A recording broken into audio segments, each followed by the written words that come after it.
এই চারজন খলিফার মধ্যে বেশ দ্বন্দ্ব ছিল। আসলে এই বিষয়টি আমরা আসলে পরিষ্কার হতে চাই, আসলে দ্বন্দ্ব ছিল নাকি এটি একটি অপপ্রচার? খোলাফায়ে রাশিদিনের খলিফাগণের মধ্যে কোনো দ্বন্দ্ব ছিল না। যে দ্বন্দ্বের কথাটা শোনা যাচ্ছে এটা হচ্ছে অমুসলিম ঐতিহাসিকদের তথ্য সন্ত্রাস ছাড়া আর কিছুই নয়। আমি আপনাকে স্পষ্ট করে দিচ্ছি, প্রথম খলিফা আবু বকর সিদ্দিক রাদিয়াল্লাহু তাআলা আনহু, তিনি খেলাফতের দায়িত্ব নিয়েছেন। 2 বছরের অধিককাল তিনি খেলাফতের দায়িত্ব পালন করেছেন।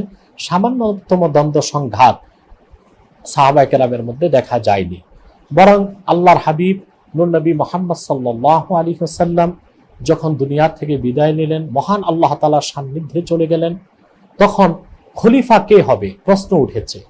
তখন আনসার সাহাবীগণের মধ্য থেকে বলা হয়েছে, মিন্না আমিরু ওয়া মিনকুম আমির, অর্থাৎ আমাদের আনসারদের মধ্য থেকে একজন খলিফা হবেন, আপনাদের মুহাজিরদের মধ্য থেকে একজন খলিফা হবেন। তখন আবু বকর সিদ্দিক রাদিয়াল্লাহু তাআলা আনহু বললেন যে না, আল্লাহ রাসূল সাল্লাল্লাহু আলাইহি ওয়াসাল্লাম বলেছেন আল আইম্মাতু মিন কুরাইশ, খলিফা হবে কুরাইশ থেকে, কুরাইশ প্রাধান্য পাবে। সাথে সাথে হযরত ওমর রাদিয়াল্লাহু তাআলা আনহু হযরত আবু বকর সিদ্দিকের কাছে বায়াত নিলেন এবং সমস্ত আনসার সাহাবীগণও বায়াত নিলেন। একেবারে নিষ্কণ্টকভাবে বিনা ঝামেলায় দ্বন্দ্ব সংঘাত ছাড়াই আবু বকর সিদ্দিক রাদিয়াল্লাহু তাআলা আনহু খেলাফতের দায়িত্ব নিয়েছেন। ওনার পরে সর্বসম্মতিক্রমে হযরত ওমর রাদিয়াল্লাহু তাআলা আনহু খেলাফতের দায়িত্ব নিয়েছেন। 10 বছরের অধিককাল তিনি দায়িত্ব পালন করেছেন। হযরত ওমর রাদিয়াল্লাহু তাআলা আনহুর খেলাফতের যুগেও কোনো দ্বন্দ্ব সংঘাত ছিল না, এক সরষে পরিমাণ দ্বন্দ্ব সংঘাত ছিল না। নিরঙ্কুশ ভাবে সবাই ওনাকে সমর্থন করেছেন, ওনার আনুগত্য বরণ করে নিয়েছেন। তবে এক অগ্নি পূজারীর আঘাতে হযরত ওমর রাদিয়াল্লাহু তাআলা আনহু শাহাদাত বরণ করেছিলেন। তারপরে খেলাফতের দায়িত্ব নিয়েছেন হযরত ওসমান রাদিয়াল্লাহু তাআলা আনহু, সেটাও সকলের সমর্থনে, এবং খেলাফতের নীতিতে তিনি খলিফা হয়েছেন, তখনও কোনো দ্বন্দ্ব সংঘাত হয়নি। হযরত ওসমান রাদিয়াল্লাহু তাআলা আনহুর খেলাফতের শেষ সময় যে দ্বন্দ্ব সংঘাতটা হয়েছিল সেটা ছিল একান্তই ইহুদি নেতা আব্দুল্লাহ বিন সাবার একটি চক্রান্ত। এটাকে ইসলামের ইতিহাসে বলা হয়েছে সাবাই চক্রান্ত। আব্দুল্লাহ বিন সাবা ছিল ইহুদি গোত্রের লোক, সে মুনাফিক হিসেবে ইসলাম গ্রহণ করেছিল হযরত ওমর রাদিয়াল্লাহু তাআলা আনহুর কাছে। পরবর্তীতে সে মদিনাতুল মুনাওয়ারা থেকে মিশরে সিনাই উপত্যকার পাশে যে একটি চক্র গঠন করে ইহুদিদের মাধ্যমে, পরিচয় ছিল ইহুদিদের মুসলিম, আদতেই তারা ছিল ইহুদি। সেই চক্রটির নাম সাবাই চক্র। সেই চক্রটি হযরত ওসমান রাদিয়াল্লাহু তাআলা আনহুর খেলাফতের শেষ সময় দ্বন্দ্ব সংঘাত সৃষ্টি করেছিল। সেই দ্বন্দ্ব সংঘাতটার জন্য কোন একজন খলিফা তো দূরে থাক, কোন সাহাবী দায়ী ছিলেন না। এটাকে ইসলামের ইতিহাসে বলা হয়েছে মুশাজারাতুস সাহাবা। মুশাজারাতুস সাহাবা মানে মুশাজারা বলা হয় একটি বৃক্ষের ঢালে ডালে যখন সংঘর্ষ হয় বাইরের বাতাসের কারণে, সেজন্য বৃক্ষ দায়ী নয়, ঢাল দায়ী নয়, বাইরের বাতাস দায়ী।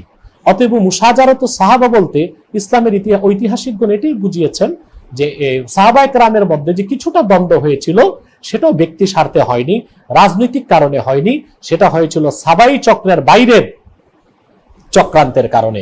সেজন্য কোনো সাহাবী দায়ী ছিলেন না। ইসলামের ইতিহাসে সবচেয়ে সোনালী অধ্যায় রেখে গিয়েছেন খোলাফায়ে রাশিদিন। পরবর্তীতে খেলাফত ব্যবস্থাকে প্রশ্নবিদ্ধ করার জন্য বিভিন্ন ইংরেজ লেখকগণ ইসলামের ইতিহাসকে পরিবর্তন করার চেষ্টা করেছে, সেটা গ্রহণযোগ্য নয়। কারণ ইংরেজ ঐতিহাসিক বা অমুসলিম ঐতিহাসিকদেরকে আমরা মোটেও বিশ্বাস করি না, কারণ ইসলামের ইতিহাসকে বিকৃত করার তাদের অভ্যাসটা পুরনো। ক্রুসেড যুদ্ধকে তারা প্রমাণ করতে চেয়েছে মুসলমানদেরকে দোষী বা দায়ী, পরবর্তীতে তাদের ইতিহাস মিথ্যা প্রমাণিত হয়েছে। ক্রুসেডার যারা ছিল খ্রিস্টান উগ্রবাদী, তারাই যে দায়ী ছিল সেটাই প্রমাণিত হয়েছে। আপনি জানেন হযরত তারেক, ওনার মাধ্যমে ইসলামের পতাকা স্পেনে গিয়েছে, ইসলাম স্পেন থেকে গোটা ইউরোপে ছড়িয়েছে, ইউরোপ থেকে আমেরিকায় গিয়েছে। যে মহান বীর, ওনার নাম ছিল তারেক, তিনি মরক্কোর যেই পাহাড়ের পাদদেশ দিয়ে সমুদ্রে অবতরণ করেছিলেন, ইসলামের ইতিহাসে তার নাম এসেছে জাবাল তারেক, কিন্তু ইংরেজরা সেটা পরিবর্তন করে দিয়েছে জিব্রাল্টা। আপনি জানেন কেন? ইসলামের ইতিহাসকে বিকৃত করার জন্য। আপনারা জানেন রসায়নের জনক ইমাম আল কামি, তার নামটি ইংরেজরা পরিবর্তন করেছে। মেডিকেল সায়েন্সের জনক ইবনে সিনা, তার নামটি পরিবর্তন করেছে। গণিতের জনক জাবির ইবনে হাইয়ান, তার নামটা পরিবর্তন করে মিস্টার জাবার নাম দিয়েছে। এভাবে ইসলামের ইতিহাসকে পরিবর্তন করার একটি হীনমন্যতা, বিকৃত মানসিকতা অমুসলিম ঐতিহাসিকদের ছিল। অতএব খোলাফায়ে রাশিদিনের মধ্যে যে দ্বন্দ্বের কথা বলা হয়, এটা ঐতিহাসিক অমুসলিম ঐতিহাসিকদের মিথ্যা অপবাদ।